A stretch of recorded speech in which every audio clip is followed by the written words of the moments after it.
So here's figma.com, and yeah, you just created an account with Google or yeah, with your email, and then yep, but there is no your username. You can join Figma community and create your public profile. So here you can join Figma community, publish files, plugins, comment, follow members, and like what they make.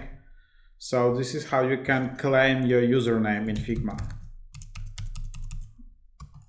Let's try out my first name.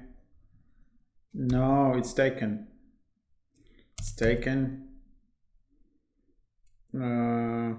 This is valid. So okay.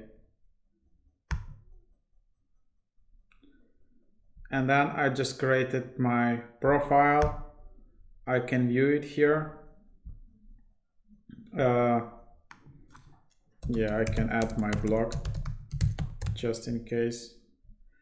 And then your profile will be visible to public. Then you can just tap publish.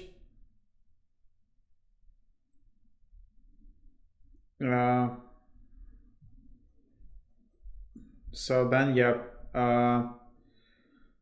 can select any file you want to publish here, but anyways, that's just more the process of how to navigate community, but that's the way to reserve your Figma username.